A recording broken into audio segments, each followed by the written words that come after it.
Há decisões que mudam o destino do mundo, mas que nunca foram tomadas em parlamentos nem em tribunais. Elas foram escritas em salas fechadas, por mãos invisíveis, em reuniões que poucos ousaram testemunhar. Ao longo do século XX, sociedades secretas se infiltraram nos bastidores do poder, moldando guerras, economias e até mesmo o futuro de nações inteiras. O que parecia coincidência era muitas vezes parte de um plano cuidadosamente orquestrado. O que vamos revelar agora não está nos livros escolares, mas nas sombras que cercam a própria história moderna. Curiosofobia. No início do século XX, o mundo parecia mergulhar em um turbilhão de mudanças imprevisíveis. A Primeira Guerra havia devastado nações inteiras, impérios desmoronavam diante da pressão de povos famintos e o mapa político da Europa se redesenhava como um tabuleiro instável. Era o cenário perfeito para que forças invisíveis surgissem nas brechas da instabilidade, atuando de forma silenciosa, mas mortalmente eficaz. As sociedades secretas, algumas herdeiras de tradições antigas e outras recém-criadas, encontraram nesse caos a oportunidade para estender sua influência sobre governos que buscavam desesperadamente equilíbrio e poder. Esses grupos não se apresentavam como simples confrarias ou associações. Eles eram círculos fechados, onde o acesso exigia lealdade absoluta e a confiança era testada em rituais que mais pareciam combinações de superstição e estratégia política. O segredo era a base que garantia a sobrevivência dessas organizações, mas também o elemento que alimentava os rumores sobre seu alcance.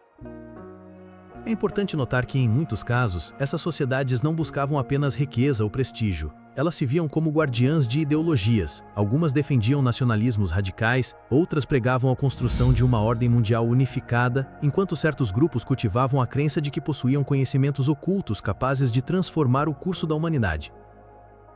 Na Alemanha do entreguerras, por exemplo, surgiram organizações como a Sociedade Thule, que misturava ocultismo, ideais nacionalistas e a crença em uma missão quase mística de regenerar a nação. Não foi coincidência que parte de sua retórica e simbologia tenha sido absorvida mais tarde pelo regime nazista, transformando elementos de um círculo secreto em propaganda de Estado. Era como se as sombras que se reuniam em salões discretos passassem a ditar símbolos, narrativas e até destinos políticos. Esse padrão se repetiu em diferentes países. Onde havia crise, havia espaço para que um grupo secreto florescesse. Na Itália, sociedades de bastidores estabeleceram pontes entre elites econômicas e o regime fascista. Nos Estados Unidos, encontros discretos entre empresários e políticos começaram a gerar suspeitas de que decisões estratégicas não eram tomadas nos palácios oficiais, mas sim em clubes exclusivos e inacessíveis ao público. E não podemos esquecer a ascensão de sociedades internacionais que buscavam atuar além das fronteiras. Alguns círculos se estruturaram em torno da ideia de que o mundo precisava ser controlado por uma elite esclarecida, capaz de evitar que as massas arruinassem o futuro. Para eles, a democracia era apenas uma ilusão que precisava ser gerida pelos bastidores. Essas origens marcaram o tom do que viria a seguir. O segredo não era apenas uma ferramenta, mas a essência de sua força. Quanto menos se sabia, mais se especulava, e quanto mais se especulava, maior era o poder que esses grupos projetavam sobre os governos. O silêncio tornava-se uma arma tão letal quanto qualquer exército. A sensação de que havia um fio invisível guiando eventos globais não vinha apenas das suspeitas populares. Documentos, cartas e memórias de líderes revelam que muitos desses governantes, em momentos de decisão, buscavam conselhos ou apoio em círculos muito restritos, longe dos olhos da opinião pública. Esse fenômeno deixou claro que o poder real nem sempre estava no cargo formal. Ele podia estar numa mesa de jantar particular, numa reunião em salões privados ou mesmo em encontros aparentemente sociais. O que se decidia nesses ambientes secretos reverberava em tratados, alianças e guerras. Assim, antes mesmo do início da Segunda Guerra Mundial, as sociedades secretas já estavam entranhadas no coração da política. O mundo caminhava para um dos conflitos mais devastadores da história, e esses grupos não apenas observavam de longe, mas atuavam como peças fundamentais em estratégias que redesenhariam fronteiras, arruinariam impérios e moldariam o destino de milhões. O mais fascinante é como esses grupos conseguiam se equilibrar entre mito e realidade. Muitas vezes o que se sabia sobre eles era apenas um fragmento, e esse fragmento bastava para criar a sensação de que possuíam um poder ilimitado. Essa ambiguidade alimentava sua própria sobrevivência. E é justamente esse equilíbrio entre segredo e influência que nos leva ao ponto central. Não eram apenas sociedades de ocultismo ou reuniões elitistas. Eram, de fato, redes de poder capazes de manipular decisões em escala global. O que estava para acontecer nas décadas seguintes provaria isso de maneira ainda mais inquietante. Era apenas o início de uma trama que unia política, crença, ambição e medo. Uma história em que os verdadeiros atores muitas vezes nunca apareciam em público, mas deixavam marcas profundas naquilo que chamamos de história oficial. Você acredita que sociedades secretas realmente tiveram poder para manipular governos inteiros? Conte sua visão nos comentários. Com a ascensão dos regimes totalitários e a instabilidade crescente entre as grandes potências, as sociedades secretas encontraram o terreno perfeito para transformar influência em controle. Elas não precisavam mais apenas de reuniões discretas em salões privados. Agora, estavam dentro de gabinetes, em conselhos econômicos e até infiltradas em diplomacias internacionais. O poder começava a se deslocar de discursos públicos para acordos silenciosos, que definiam o rumo de nações inteiras. Muitos dos pactos que determinaram alianças militares e acordos comerciais não surgiram de longos debates em assembleias. Eles nasceram de reuniões fechadas, onde poucos indivíduos tinham acesso. E entre esses indivíduos, frequentemente havia representantes de grupos secretos que defendiam interesses próprios. Isso significa que em vários momentos decisivos do século XX, não foram os povos ou mesmo os parlamentos que decidiram o futuro. Foram homens reunidos em segredo, que viam o mundo como um tabuleiro em que peças podiam ser movidas conforme conveniências pessoais ou coletivas de uma minoria organizada. No período que antecedeu a Segunda Guerra Mundial, as suspeitas aumentaram. A rapidez com que regimes autoritários recebiam apoio financeiro, logístico e até diplomático levantava a questão: quem estava por trás dessas articulações? A resposta raramente era encontrada em documentos oficiais. Mas a presença de sociedades ocultas, atuando como intermediárias entre empresários, militares e líderes políticos, deixava rastros que os historiadores mais atentos começaram a identificar. Esses rastros surgiam em cartas trocadas entre magnatas e chefes de Estado, em encontros registrados em diários pessoais e até em símbolos discretos gravados em edifícios onde tais reuniões aconteciam. Era como se houvesse uma segunda camada da história, quase invisível, mas essencial para compreender os rumos da política mundial. Um exemplo marcante está na maneira como alguns governos se reconstruíram após crises econômicas devastadoras. Ao invés de políticas transparentes, emergiam soluções súbitas, já planejadas por grupos que se reuniam à sombra da legalidade. Muitas vezes, esses mesmos grupos lucravam com os desastres que ajudavam a administrar. As conferências internacionais, ao mesmo tempo em que exibiam discursos de unidade e cooperação, escondiam bastidores onde sociedades secretas negociavam o que realmente importava: territórios, recursos e rotas de poder. O público via apenas a superfície, mas sob ela havia uma guerra silenciosa pelo controle do século. E essa guerra não se limitava a fronteiras físicas, ela era também ideológica. Enquanto algumas sociedades pregavam um mundo unificado sob uma ordem centralizada, outras apostavam no nacionalismo extremo como forma de garantir seu espaço. Esse choque de visões, embora oculto, se refletia diretamente nas políticas públicas e nas alianças que moldaram o século XX. Os governantes se tornaram reféns dessa dinâmica. Alguns acreditavam estar usando essas sociedades para fortalecer seus regimes, mas na verdade eram usados como peças temporárias de uma estratégia maior. Uma estratégia que se adaptava, mudava de rosto e continuava a atuar muito além da queda de líderes ou da derrota de nações. Com o desenrolar da Segunda Guerra, a atuação dessas sociedades atingiu um ponto crítico. Elas estavam em todos os lados, algumas forneciam informações privilegiadas aos aliados, outras sustentavam economicamente o eixo.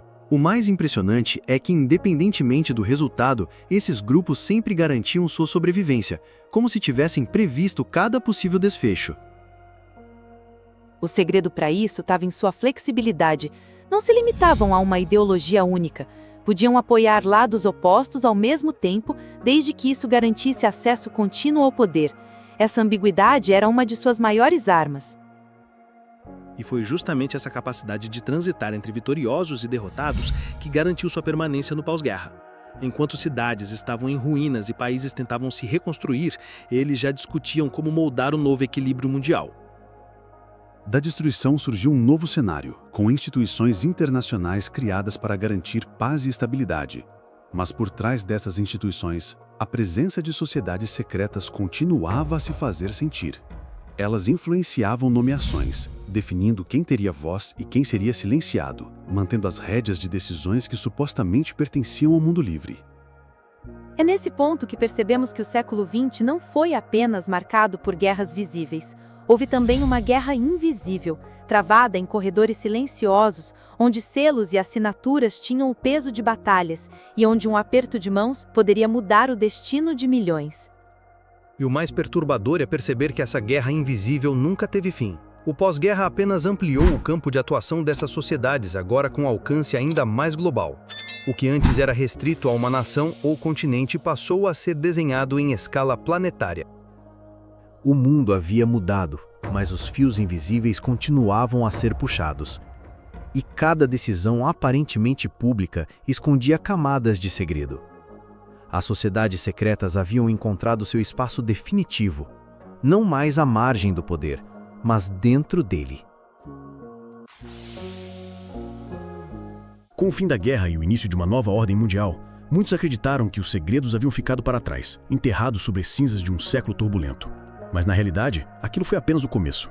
As sociedades secretas, que antes se moviam em corredores escuros de palácios, agora se adaptavam a uma era moderna, mudando discursos, influenciando economias e se camuflando em organizações aparentemente legítimas. O campo de batalha havia mudado, mas a guerra invisível continuava. Se antes os símbolos eram discretamente gravados em paredes de salões privados, agora estavam disfarçados em logotipos, em reuniões de cúpula transmitidas pela televisão e até em gestos sutis de líderes políticos. O segredo não era mais o isolamento absoluto, mas a capacidade de se esconder à vista de todos. E essa transformação lhes deu ainda mais poder. A influência deixou de ser apenas sobre governos e passou a atingir diretamente populações inteiras, manipulando narrativas, direcionando mercados e criando a ilusão de escolhas democráticas. O verdadeiro palco estava além da visão comum. O século XX avançava, e com ele crescia a suspeita de que certos eventos não eram fruto do acaso. Crises econômicas que pareciam espontâneas, movimentos políticos que surgiam de repente e guerras que explodiam em locais estratégicos levantavam a dúvida. Até que ponto eram resultados de decisões públicas e até que ponto eram consequências de planejamentos silenciosos? Documentos revelados décadas depois mostraram reuniões realizadas em locais remotos, onde representantes de diversas nações, empresários influentes e até intelectuais se encontravam para discutir o que nunca seria debatido em parlamentos. Nessas salas, o futuro era escrito por poucos, em páginas que raramente vinham à luz. E quando vinham, já era tarde demais. As decisões estavam tomadas, os mercados já haviam mudado e as alianças já estavam seladas. Para os cidadãos comuns, restava apenas lidar com as consequências sem jamais saber quem realmente havia decidido por eles. O mistério que envolve essas sociedades se tornou combustível para teorias e especulações, mas também para um desconforto permanente. Porque, mesmo diante da ausência de provas definitivas, a repetição de padrões e coincidências é suficiente para alimentar a ideia de que existe um fio invisível costurando a história. Esse fio atravessa gerações. Muitos dos herdeiros dessas redes de poder ainda estão ativos, embora com outros nomes, outras formas e novas tecnologias. Se antes dependiam de cartas e encontros presenciais, agora possuem ferramentas capazes de monitorar, prever e até influenciar o comportamento de milhões de pessoas em tempo real. Isso torna tudo ainda mais complexo. Não se trata apenas de reunir influentes em uma sala, mas de manipular opiniões por meio da informação. O segredo se mistura com a propaganda, e a propaganda se confunde com a realidade. Mas talvez o aspecto mais perturbador não seja o que foi feito no passado, e sim o que pode estar acontecendo agora. Porque, ao olhar para a história, é possível identificar padrões claros. A ascensão de líderes carismáticos, a súbita reorganização de blocos econômicos e a criação de crises que servem como justificativa para novas ordens. O enredo se repete, apenas adaptado ao tempo em que vivemos. E cada repetição reforça a lenda. O que era considerado conspiração em um momento, com o tempo se revela parte da verdade. O segredo dessas sociedades sempre esteve em caminhar no limite entre mito e realidade, fazendo com que até mesmo a dúvida se tornasse uma ferramenta de poder. Se grupos ocultos decidiram o destino de nações no passado, será que ainda fazem isso hoje? Deixe sua opinião aqui embaixo. Porque enquanto discutimos se elas existem ou não, elas continuam a agir. O silêncio, a negação e a incerteza são paradoxalmente suas maiores formas de proteção. Hoje, muitos veem as sociedades secretas como relíquias de um passado obscuro. Mas seus vestígios ainda aparecem em escândalos financeiros, em decisões geopolíticas que desafiam a lógica e em mudanças súbitas que alteram o rumo da humanidade. O século XX pode ter terminado, mas o legado da influência invisível permanece vivo. Talvez nunca saibamos a verdadeira extensão de sua atuação. Talvez nunca haja documentos suficientes ou testemunhos claros o bastante. Mas a própria ausência de respostas já é uma resposta em si. Significa que aquilo que precisa ser escondido foi muito bem protegido. E essa proteção não é feita apenas de muros ou cofres, mas de narrativas, de silêncios, de desinformação. É assim que essas sociedades continuam a existir, mesmo quando não conseguimos apontar seus rostos. A história oficial conta apenas uma parte. A outra parte, invisível, permanece no território do mistério, protegida por sombras que se adaptam e se renovam. E talvez seja justamente nesse espaço entre a dúvida e a certeza que essas sociedades encontram sua força, mantendo viva a sensação de que, a qualquer instante, longe dos olhos do mundo, o destino pode ser decidido por mãos que jamais conheceremos. O legado dessas sociedades pode ser invisível, mas suas marcas ainda ecoam no mundo em que vivemos. E você, acredita que os segredos escondidos do século passado ainda influenciam nossas vidas hoje? Deixe sua opinião nos comentários, inscreva-se no canal Curiosofobia e ative o sininho para não perder as próximas investigações que revelam o lado oculto da história.